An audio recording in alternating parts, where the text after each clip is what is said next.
ప్రత్యేకంగా మా సహచర శాసనసభ్యులు నాకు ఆత్మలు హఫీజ్ భాయ్ మరి అలాగే ఖదర్ అలీ ఇద్దరు కూడా ఇక్కడికి రావడం చాలా సంతోషంగా ఉంది. ఈ సమయంలో జగన్మోహన్ రెడ్డి గారు కాదు, అందుకు ముందు రాజశేఖర రెడ్డి గారి దగ్గర నుంచి కూడా మనం జ్ఞాపకం చేసుకోవాలి. ఆ కుటుంబం ఇప్పుడు కూడా ముస్లిం మైనార్టీల గురించి, ముస్లిం సోదరుల గురించి ఇప్పుడు కూడా ఒక అడుగు ఎక్కువే వేసి ఆలోచిస్తూ వచ్చింది. ప్రత్యేకంగా ఆ రోజు ముస్లిం మైనారిటీస్కి ఇచ్చినటువంటి 4% రిజర్వేషన్ దగ్గర మొదలుకుంటే ఈరోజు 7 శాసనసభ్యులకి అవకాశం ఇచ్చినటువంటి పరిస్థితి కూడా ఒక వైఎస్ఆర్సీపీలోనే ఉంది. అంటే మనల్ని ఎంత గౌరవిస్తుంది పార్టీ, ప్రత్యేకంగా జగన్మోహన్ రెడ్డి గారు ఎలా చూస్తారు, మన వాళ్ళ గురించి ఎలా ఆలోచిస్తారు అనేవి అన్నీ కూడా మనం దీంట్లో గమనించవచ్చు. రాష్ట్రంలో రాజకీయాలు వేరు, పరిపాలన చేసేటువంటి విధానం వేరు. మనకున్నటువంటి ఒక ఆలోచన విధానం, ఒక పార్టీకి ఉన్నటువంటి ఒక థియరీ వేరు.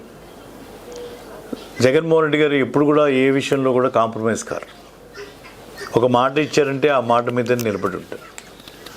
మనం గడిచినటువంటి 5 సంవత్సరాల్లో ఒకసారి జగన్మోహన్ రెడ్డి గారి పరిపాలన విధానం చూస్తే మనం సెంట్రల్ గవర్నమెంట్తో ఎంతవరకు ఉండాలో అంతవరకే ఉన్నాం. ఏ అంశం మీద వాళ్ళకి మద్దతు ఇవ్వాలి, ఏ అంశం మీద ఇవ్వకూడదు అనేటి దాంట్లో చాలా క్లియర్ లైన్ డ్రా చేసి ఉంటుంది. ఇది జగన్మోహన్ రెడ్డి గారి స్టైల్ ఆఫ్ ఫంక్షనింగ్. ఎవరు తేనంతగా అక్కడ నుంచి డబ్బు తేగలిగాం రాష్ట్ర అభివృద్ధి గురించి.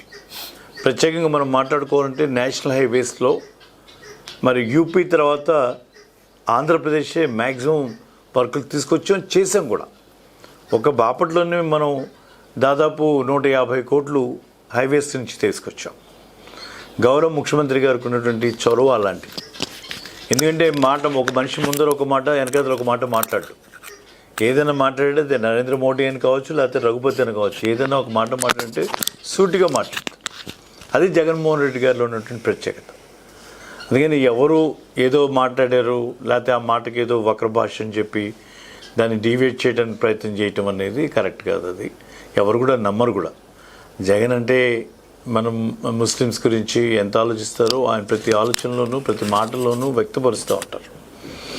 మేమందరం కూడా ఇవాళ డిప్యూటీ సీఎంగా మరి మన ముస్లిం సోదరుడే ఒకరికి అవకాశం ఇచ్చారు, అమ్జద్ భాయ్కి. మరి అలా ప్రతి సందర్భంలో కూడా ఎక్కడ కూడా ఆయన ఆ విషయంలో కాంప్రమైజ్ కాడనేది అందరికీ తెలిసిన విషయం. నవరత్నాల ద్వారా ఎంతోమందికి, ప్రత్యేకంగా ఇవాళ నేను చెప్తాను, గర్వంగా చెప్తా ఉన్నాను, మా బాపట్లో తెలుగుదేశంలో 20 సంవత్సరాలు పార్టీ ప్రెసిడెంట్గా ఉన్నటువంటి, టౌన్ పార్టీ ప్రెసిడెంట్గా ఉన్నటువంటి ఆయనకి ఇళ్ల స్థలం లేదు. మన పార్టీ వచ్చాక ఆయనకి ఇళ్ల స్థలం ఇచ్చాం. ఆయనకి ఇచ్చినంత ఇది మనకున్నటువంటి క్రెడిబిలిటీ. అంటే కులాలు చూడడం, మతాలు చూడడం, వర్గాలు చూడడం, రాజకీయ పార్టీలు కూడా చూడడం, పేదవాడి పక్షాన్ని నిలబడతాం, అర్హతే ప్రామాణికం చేస్తాం అనేది ఊరికే డైలాగ్ కోసం చెప్పేది కాదు. అది ఇక్కడ ఇట్ ఈస్ అన్ ఎగ్జాంపుల్. ఇక్కడ ఆచరణలో కూడా అవన్నీ కూడా చూపించాడు. అటువంటి పరిపాలన అందించి పేదవాడి పక్షాన్ని నిలబడి ఇలా పరిపాలన చేయాలి. అది పెత్తందారుడు ఏ రకమైన ఇబ్బంది పెట్టినా, కొంతమంది మా నాయకులకి నచ్చకపోవచ్చు జగన్మోహన్ రెడ్డి గారి పరిపాలన. ఎందుకంటే మా చేతిలో అధికారం లేదు పోయింది అనేటువంటి బాధలో కొంతమంది ఎమ్మెల్యేలు ఉంటే ఉండొచ్చు. కొంతమంది అధికారులకు ఇష్టం ఉండకపోవచ్చు. ఈ సులభతరం అయిపోయింది, వాలంటరీ వ్యవస్థ వచ్చింది. ఎక్కడైనా మనకు ఘోష ఉండి బయటకు వెళ్ళి తిరగలేనటువంటి ఒంటరి మహిళలకు కూడా ఈరోజు వాలంటరీ వ్యవస్థ ద్వారా ఇంటింటికి వెళ్ళి అర్హత ఉన్నటువంటి ప్రతి పథకాన్ని వాళ్ళ ఇంటికి తీసుకొచ్చి ఎంతో సహాయపడ్డారు. మనం ఊహించినాం. అటువంటి వాళ్ళు కనీసం ప్రభుత్వాల్లో ఏ పథకం వస్తుందో కూడా తెలియనటువంటి వాళ్ళు, గతంలో ఎప్పుడు కూడా ఏ పథకాన్ని అనుభవించలేనటువంటి వాళ్ళు ఇవాళ ప్రభుత్వం వాళ్ళ ఇంటి గడప దగ్గరికి తీసుకెళ్ళాం. ఒక అద్భుతమైనటువంటి వ్యవస్థ, సచివాలయ వ్యవస్థ, వాలంటరీ వ్యవస్థ. లేకపోతే ఇంతకుముందు అక్కడ ఉన్నటువంటి పెద్దలు ఎవరో కొద్దిగా సాయం చేసినట్టు లేకపోతే లేదు. ఇవాళ అలా కాదు. ఈ వాలంటరీ వ్యవస్థ వచ్చిన తర్వాత మన పిల్లలే, మన 50-60 ఏళ్లలో ఉన్నటువంటి పిల్లలే ఒక వెళ్ళి ఈ అనుసంధానం చేస్తూ ఎక్సలెంట్గా వాళ్ళ నడిపించారు. ఇటువంటి ప్రభుత్వం కావాలని ప్రజలు ఆకాంక్షిస్తూ ఉన్నారు.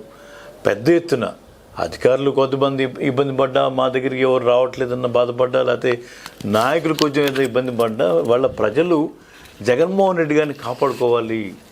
జగన్మోహన్ రెడ్డి గారు లేకపోతే పేదవాడి గురించి మాట్లాడేవాడు లేడు. ఈ పథకాల గురించి మాట్లాడేవాడు లేడు. అది కాంగ్రెస్ పార్టీ కావచ్చు, తెలుగుదేశం పార్టీ కావచ్చు. అధికారంలో ఉన్నటువంటి కొద్దిమందే అనుభవించినటువంటి ఆ పథకాలు, ఆ పనులు ఈరోజు ప్రతి పేదవాడికి గడపకి చేరుతూ ఉన్నాయి. ఇటువంటి పరిపాలన కదా మనం అందరం కోరుకున్నది ఇన్ని రోజులు. ఇటువంటి పరిపాలన చేస్తున్న జగన్ని కాపాడుకోవాల్సిన బాధ్యత మన మీద ఉంది. ప్రత్యేకంగా బాపట్ల కాన్స్టిట్యున్సీలో ఉన్నటువంటి ముస్లిం సోదరులందరికీ కూడా రఘుపతి అంటే ఏంటో తెలుసు.